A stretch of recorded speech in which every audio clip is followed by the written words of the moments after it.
நண்பர்கள் அனைவருக்கும் வணக்கம். இன்னைக்கு நம்ம அந்த வீடியோல வங்கி வாடிக்கையாளர்களுக்கு மிக முக்கியமான புதிய அறிவிப்பு ஒன்று வெளியாகி இருக்கு. ஸோ அதை பத்தி தான் இப்ப நம்ம பார்க்க போறோம். ரெப்போ வட்டி தொடர்ந்து குறைக்கப்படுவதன் எதிரொலியாக வீட்டு கடன் வட்டி விகிதமானது 8% கீழ் குறைய வாய்ப்பிருப்பதாக தகவல்கள் வெளியாகியுள்ளன.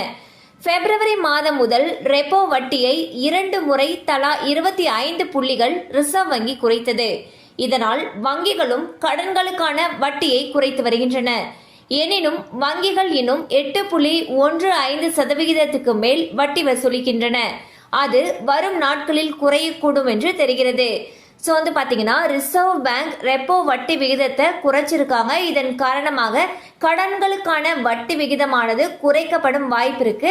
அந்த வகையில் வீட்டு கடன், தனிநபர் கடன், வாகன கடன், ஸோ இதனுடைய கடன்களுக்கான வட்டி விகிதமானது குறையப்படும் சொல்லியிருக்காங்க. கண்டிப்பா அந்த அப்டேட் உங்களுக்கு பயனுள்ளதா இருந்திருக்கும் நம்புறோம். மேலும் இது போல அப்டேட்ஸ் உங்களை உடனே ரீச் ஆகணும்னு நினைச்சீங்கன்னா நம்ம சேனலோட தொடர்ந்து இணைந்திருங்கள். தேங்க்யூ ஃபார் வாட்சிங்.